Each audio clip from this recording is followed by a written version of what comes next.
Au quotidien, je cuisine, je fais des galettes à l'heure du dîner, des galettes de sarrasin, des plats de beurre d'ipeka, ainsi que d'autres spécialités locales.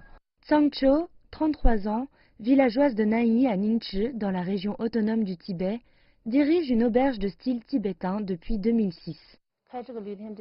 Avant d'ouvrir cette auberge, nous élevions des moutons, des cochons et cultivions des terres. Et puis en été, nous allions travailler en ville. Nos revenus étaient très limités.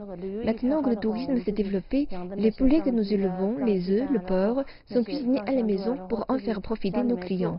Désormais, je n'ai plus besoin de me déplacer pour travailler. Je peux travailler chez moi tout en m'occupant de mes enfants. Et comme ça, les affaires sont plutôt bonnes. Principalement constitué des peuples Loba et tibétains, le village de Nai se trouve dans une vallée au pied des montagnes de l'Himalaya. Ses paysages pittoresques et la culture authentique des Loba, une destination touristique idéale.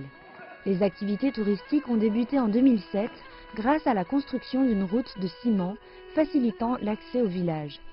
Tout en mettant en valeur les ressources locales de la région, la demande de main-d'œuvre nécessaire pour répondre aux besoins du nombre croissant de touristes offre des possibilités de création d'emplois pour les habitants locaux.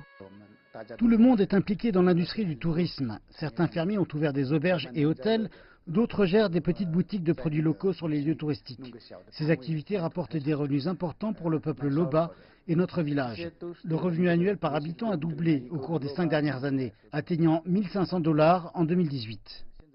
Comme les touristes sont de plus en plus nombreux, Tsang Cho compte ouvrir un nouvel hôtel cette année grâce aux subventions accordées par l'État.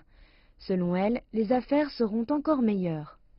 Cette année, l'État lance une nouvelle politique. Comme moi, les citoyens ordinaires qui souhaitent construire une maison reçoivent chacun une subvention d'environ 3 000 $. J'ai 2 enfants, avec mon mari, notre famille est constituée de 4 personnes. L'État nous accorde donc une subvention de 12 000 $. Nous construisons en ce moment une maison d'environ 400 mètres carrés. On compte y déménager bientôt pour continuer à développer notre commerce.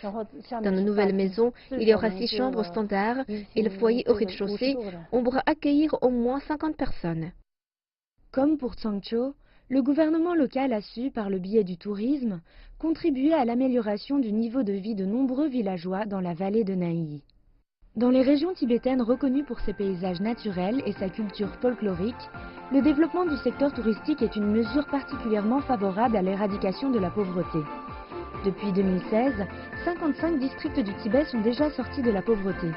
Le gouvernement local s'est engagé à éliminer la pauvreté dans l'entièreté de la région d'ici fin 2019.